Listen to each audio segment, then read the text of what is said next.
looks way.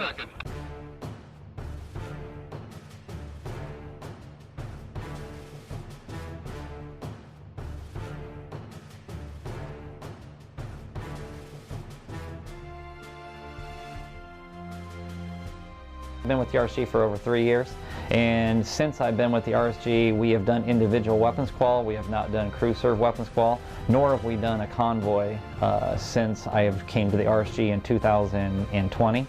So this movement and our operations that we just conducted on annual training was very important to the RSG. There was a lot of moving pieces that had not been actioned or looked at in the 3+ years that I've been here. So what we accomplished since we started annual training has been huge for the RSG, for a learning experience for those younger soldiers, and even those like myself that have done multiple convoys over the years and crew serve weapons qual, to take what we have not done over a 3-year period and accomplish what we have accomplished has, in my opinion, been outstanding.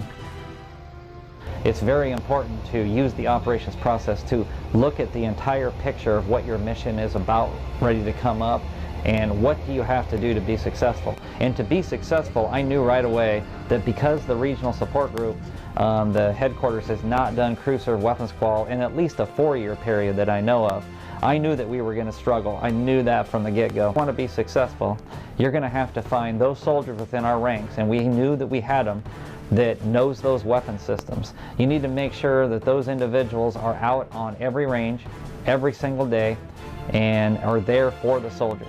And what are they doing? They're there to teach, mentor, and train the next soldier up. I like being a mentor, and number one reason being is you pass down your knowledge, because eventually they're going to be the ones that are taking your spot. And then they're going to be the ones in charge, and they're going to be the ones leading the range and leading, weapons classes, what have you, and making that next generation soldier. So I take responsibility in that, and I enjoy doing that. I love being a firearms instructor. I like helping people learn how to shoot better and teaching all the marksmanship fundamentals. 3, 6, land 4, 8, both close. Sergeant Akara was there too. So all the weapons I qualified with, he helped me with them. So he stood right there instead of like all the way back, and he told me which way to aim, like left, right, or up or down, because I'm not good at distance, aiming at distance. So he helped me with that, the distance part, and if I missed, he said that's okay. He's very calm, and he's very, very patient. And that is what you need if you're struggling with shooting.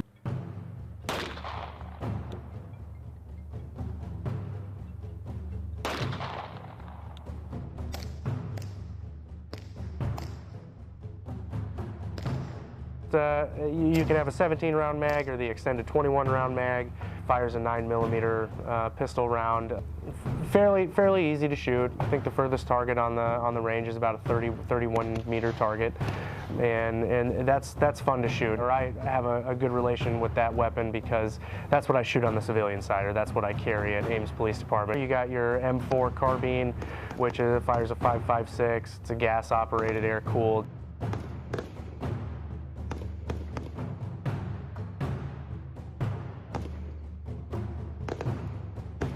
That's a fun one to teach too. There's a lot of marksmanship fundamentals that go into the pistol platform and the AR platform, and I love teaching those just because there's all these fine little details that will make a good shooter an even better shooter, or a novice shooter a better shooter.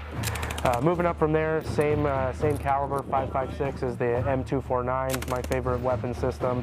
Fires about 1,000 rounds a minute is its rate of fire.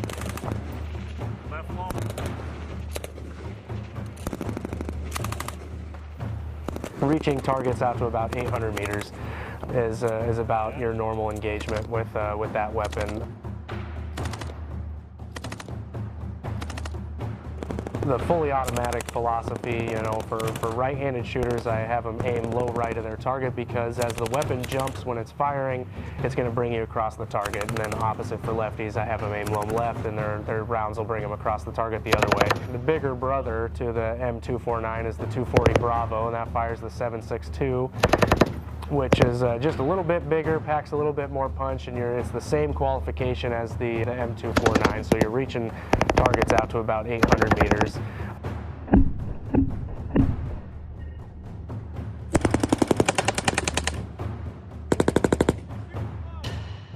The M2 or the 50 cal machine gun, that one is a lot of fun to fire.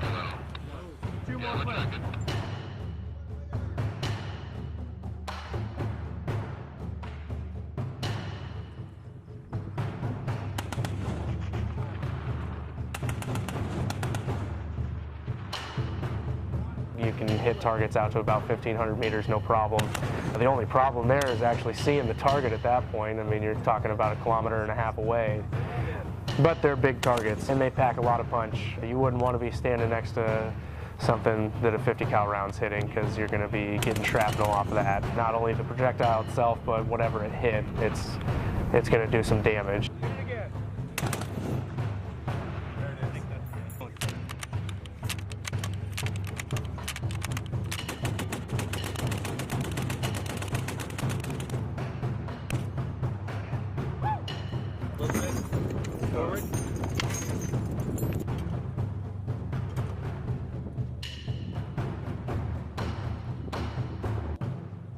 The M320 is a single-shot grenade launcher, fires the same round as the Mark 19, the 40mm round.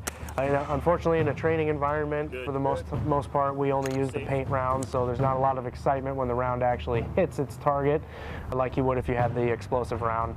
But being able to hit, you know, targets with a single-shot grenade launcher out to about 350, 400 meters is pretty cool to see the expression on a lot of the younger soldiers' face that they can hit something. We'll save a few of these for some of the other people. That's all right.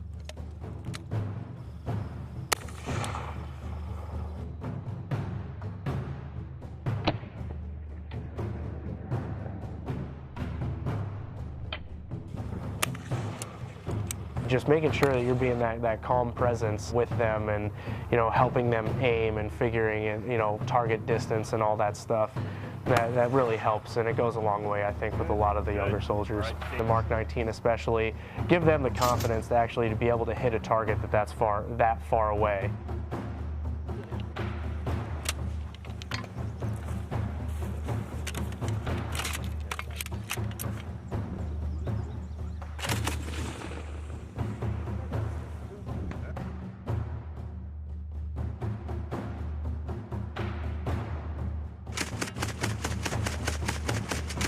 Hopefully, when they become a leader themselves, that they're able to pass on all the knowledge from all the weapon systems, you know, that they've had the experience firing. It was very important that we had the right soldiers in the right spot at the right time to make sure that every soldier felt comfortable the first time they put that first bullet inside that crew serve weapon. And because of that, other than one weapon system, we did come home 100% qualified.